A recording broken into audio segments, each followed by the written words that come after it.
Hi guys, what's up and welcome back to my channel. I hope you're all doing good and staying safe like always. Now in today's video, I have a very important and a very unique question that I often get asked by contestants.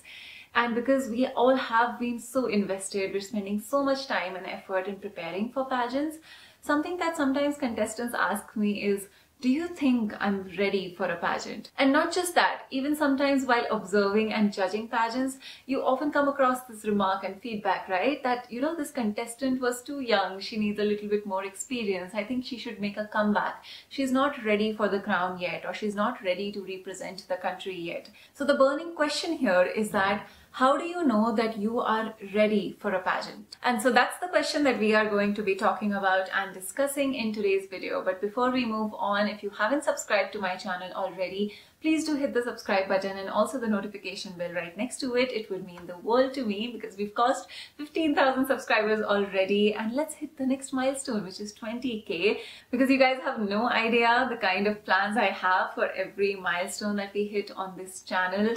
Something very exciting that I am planning, which involves travel, and that is something that we can only do post the pandemic is over, and also when we hit a certain number on the YouTube channel. So you subscribing to my channel and helping me build this channel further would mean a lot to me, and would also mean that the sooner we do that, the sooner I can do the thing that I have planned. Now I'm going to be sharing a couple of pointers that you need to keep in mind while you're preparing for a pageant, and if the answer to all of those questions is probably a big yes, that is a significant flag for you to think that yes, I am ready for the crown or to participate in the pageant at this point. Now this varies as to which pageant you're going for, what level of pageant are you going for, because believe me, pageant contestants prepare for years. If you think about Adeline Castellino, the number one question that you have to ask yourself is, apart from all the preparation, the Ramfox practice that you've done, if you're taking training sessions, then it's one thing to learn and train, but it's a whole other ball game for it to become a part of your personality, for things to become muscle memory, for you to look like a pageant queen, for you to look and appear and conduct yourself like a pageant winner 24/7 during and even after a pageant. Do you have that in you? Are you ready for the pageant? So number one that you have to remember is, are you healthy enough? Now this sounds quite cliche and a little bit, oh, isn't this the most obvious thing? But it's not just physical health that I'm talking about, but also your mental health. And so not just do you have to be in the right shape, there's no weight number, there is no eligibility criteria about how much you weigh. Believe me, there's not. I get this question asked a lot of times, but there's not. There is a height criteria, but no weight criteria. But that doesn't mean that you don't have to be fit, because believe me, something that I always recommend during Ramfox sessions is your fitness levels. You need to have a good posture, you need to have good balance in your body, you need to have strong legs, you need to be flexible, and you need to have the energy in you to sustain you for long periods of time wearing heels and doing ramp walk. And your fitness levels play such a big role in making ramp walk easier for you. I have noticed at Conquer sessions, every single person who works out regularly picks up ramp walk much quicker compared to someone else who does not work out on a regular basis, just because they don't have that balance and strength in their body to be able to walk in high heels for an extended period of time. So that's one aspect of your fitness levels that you need to ask yourself. Are you healthy enough? Not just to be able to do those things, but can you do those things and not get exhausted when you do them over and over again for 12 hours a day for the next couple of months? Do you think you can do that? The next thing would be your mental health. That is also so important. Coming from my pageant experience, I know for a fact that the year 2019 was not very good for me mental health wise. And in hindsight, I have come to this conclusion that I was not in the right space in my head. There were too many thoughts and there were so many factors outside of the pageant that were affecting my mental health, that in hindsight, if that had not been there, maybe it would have shown on my face. I would have looked happier, maybe my skin would not have broken out. Your mental health plays such a huge role in how your skin looks. You glow from within when you are really happy from the inside. And in 2019, I don't think I was there. And the acne breakout that I went through, these are things that I have learned over time, that, you know, my mental health, it was not showing maybe in my performance or in the way I spoke, but it was definitely showing on my skin, because there's no way you can hide it. And you need to be really happy from the inside. You need to be enjoying the pageant process. The thing that all pageant ex-title holders would tell you is it's so important to enjoy your pageant journey, something that Harnaz definitely did, because I watched her and I know her personally as a close friend, and I know that she was truly enjoying the pageant this time, and it shows. It really shows in your walk, in the confidence that you exude, in the introduction, the way your face lights up when you introduce yourself, when you walk into any room. Your mental health is really, really important. Apart from that, the health of your skin. I'm not saying that your skin needs to be flawless for a pageant, but it does need to be healthy, it does need to glow, and it does need to be healthy. Recently on my Instagram, someone left me a DM asking me, you know, that they have tried a lot of pageants, but they're not winning the pageants. And something that I had mentioned in my videos was that, you know, acne is all right. And she sent me a couple of pictures of herself and asked me, what do you think is wrong with my skin? Because there were certain comments made on that during the pageant. And I had one look at the pictures and I was able to tell that your skin looks really, really dehydrated. You can have acne, but the rest of your skin can be moisturized, it can be hydrated, it can look like it's healthy from within. So what you eat, the amount of sugar that is there in your diet, the amount of salt, the amount of junk you eat, your mental health, everything reflects on your skin. A pimple or two will not change the result, but if I look at someone and they're not shining and glowing, usually that does make a difference in pageants, because it is a beauty pageant at the end of the day. Now, before we move on to the second point that you need to keep in mind and ask yourself, I want to take a moment and talk about two of these products from Mama Earth. So on my right, I have the Mama Earth Charcoal Black Long Stay Kajal with vitamin C and chamomile oil. And on the right, I have Mama Earth Charcoal Black Long Stay Kohl Pencil.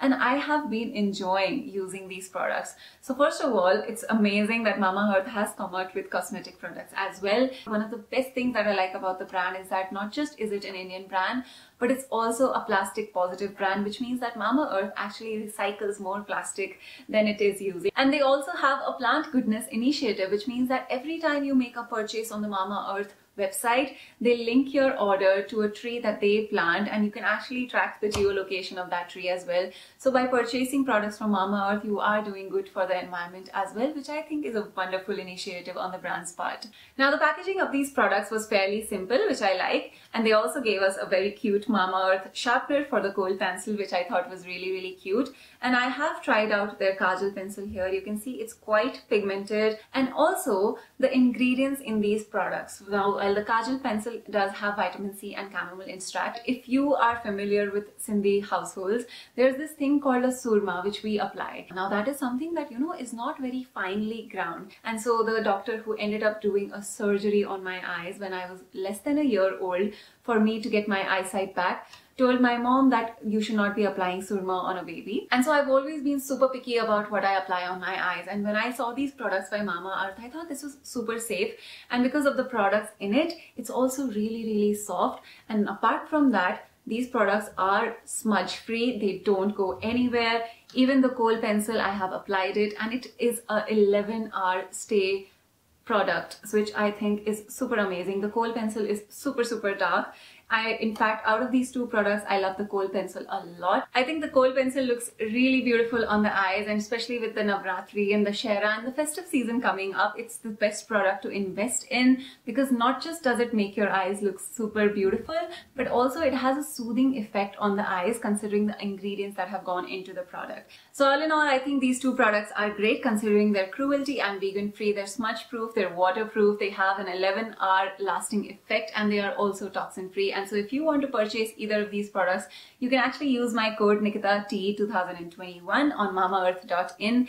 And Mama Earth has actually come out with their own app as well. And these products are also available on Amazon as well as Purple.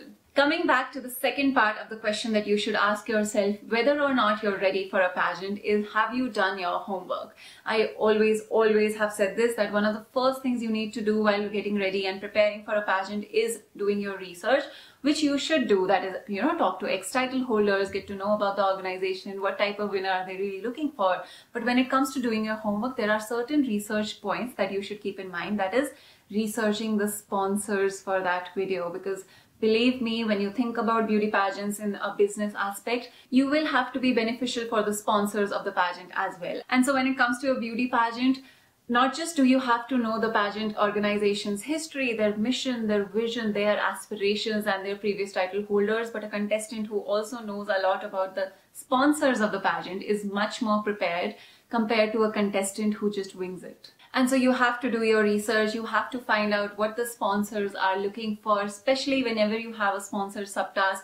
Make sure to not take it lightly, put your all and show that you are dedicated, and also, giving back to the sponsors, because in a beauty pageant, you actually get a lot of free goodie bags and stuff on behalf of the sponsors itself. And so don't just take it for granted. You also have to make very relevant content, considering beauty pageants have gone digital and online, and your social media presence does really matter. Even if you look at Miss Diva that happened recently, the contestants that were standing out were the ones whose social media pages also reflected the same, and they were making a lot of nice content for the sponsors as well. Believe me, it makes a difference. And so not just do you have to do your research and prepare for the major aspects and talk to previous title holders who will be able to tell you that what are the past, present and future goals of the organization, and that will give you a better insight into what they're looking for. The third question that you should be asking yourself is that, are your opinions supported with good reasoning and good logic? Now, this is a point that I actually just shared a few days ago on the Conquer Instagram as well. If you haven't followed Conquer or don't know what Conquer is already, it's my very own pageant training institute. And in fact, we are conducting an offline training batch in the month of October from the 18th to the 24th in Hyderabad. It's a 7-day offline pageant training bootcamp. If you're interested in enrolling, then please do leave me a message or an email and I will get back to you with the details.